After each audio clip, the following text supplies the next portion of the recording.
Welcome to our U.S. briefing show. Today, we have some intriguing stories lined up for you.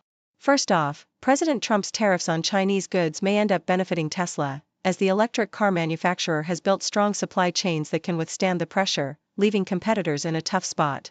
Meanwhile, China is retaliating against Canada with hefty tariffs on food products, sending a clear message about trade tensions. Lastly, we're saddened to report a tragic shooting incident in Newark, New Jersey, where one police officer lost their life and another was critically injured. Please stay tuned for more detailed coverage on these stories. New York Times reports that President Trump's new tariffs on Chinese goods may inadvertently benefit Tesla by putting more strain on its competitors. While Tesla has established a robust supply chain in both the US and China, making it less vulnerable to these tariffs, the electric vehicle market remains tenuous.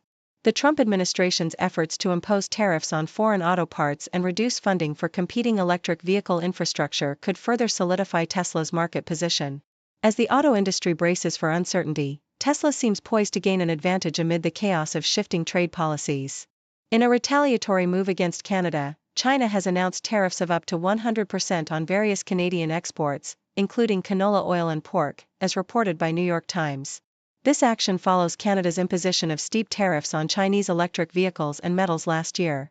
The Chinese government has made it clear that these tariffs serve as a warning to Canada and Mexico against siding with the U.S. in trade disputes. The Chinese Ministry of Commerce's statements imply a strategic intent to discourage Canadian and Mexican cooperation with American trade demands, demonstrating the complexities of international trade relations in the current political climate. According to the Associated Press, tragedy struck in Newark, New Jersey, when one police officer was killed and another wounded during a shooting incident. The officers were shot while responding to a call, and the community is mourning the loss of the fallen officer. The Fraternal Order of Police in New Jersey expressed their condolences, highlighting the sacrifice made by the officer who lost their life in the line of duty. The investigation into the shooting is ongoing, underscoring the risks faced by law enforcement officers every day while serving and protecting their communities.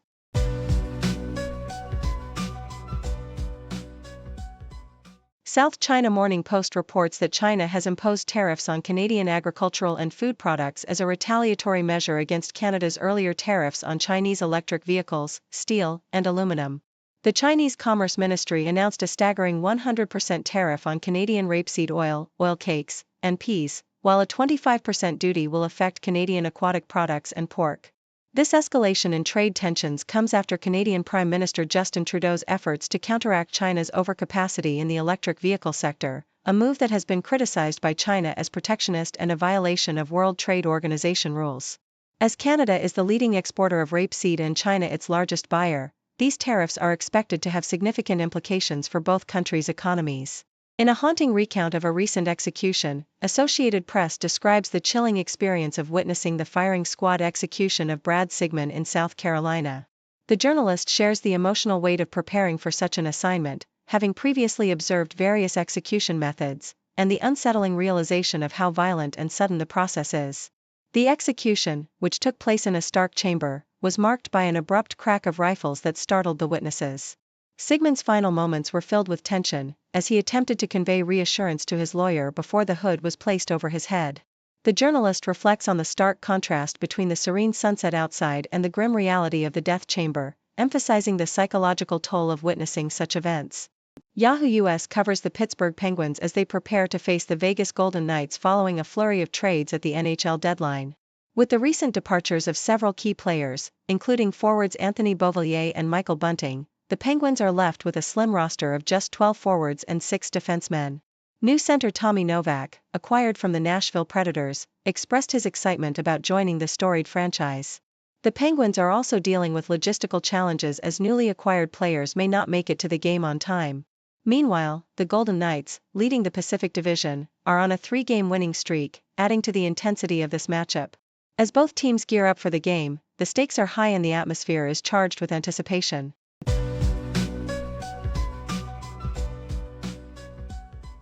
Associated Press reports that a powerful winter storm has blanketed northern Arizona with heavy snow, causing significant disruptions on Interstate 40. The storm led to a staggering backup of over 15 miles, particularly affecting the stretch between Flagstaff and Williams.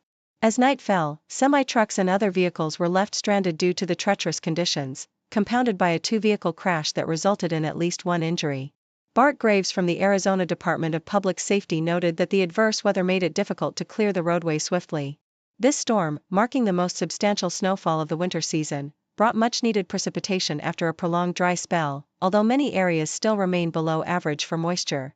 Snowfall varied dramatically, with some locations receiving more than a foot of snow, while the Arizona Snowball Ski Resort humorously declared Miracle March was in full swing, promising an epic weekend for winter sports enthusiasts. In another news piece from the Associated Press, actress Emily Osment has made headlines by filing for divorce from her husband, musician Jack Anthony Farina, after a brief marriage lasting less than 5 months. The 32-year-old Osment, known for her role as the best friend in Disney's Hannah Montana, submitted the divorce petition in Los Angeles Superior Court, citing irreconcilable differences as the reason for the split. The couple, who tied the knot on October 12, separated just a few weeks later on December 7, and they do not have any children together. This marks Osment's first marriage, and she is the younger sister of actor Haley Joel Osment. Her recent work includes appearances in the Young Sheldon spin-off, Georgie and Mandy's First Marriage.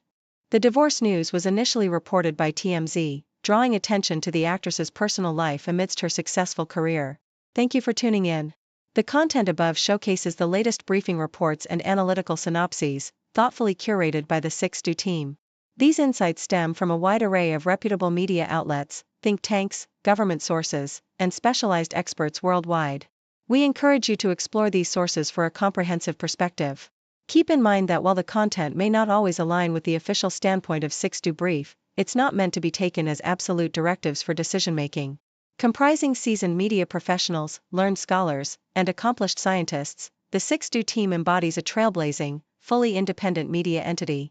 To customize 6Do Brief to meet your professional needs, you have the option to subscribe to a diverse array of briefings on our website, 6dobrief.com. Regardless of your location, you can conveniently receive 6Do Brief via email.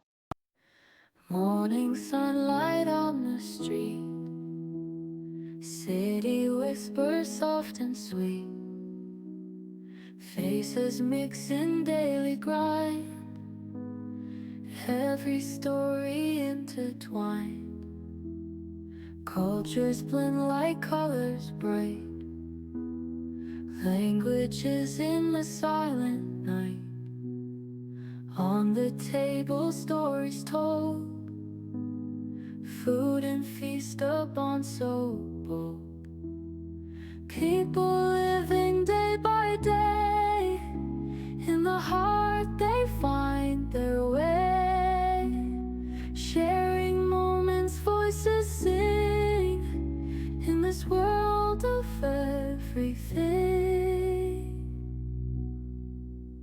Society in rhythms beat, entertainment's fleeting heat, echoes of ours and fears, laughing through our unseen tears, children playing in the park, drawing dreams till after dark,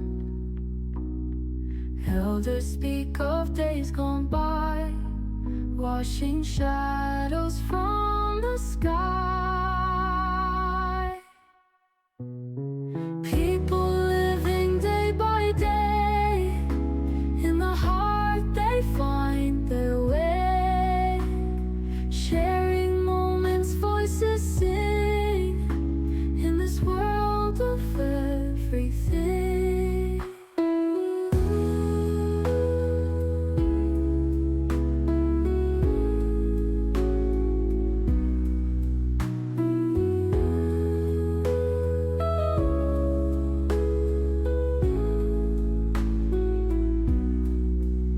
Society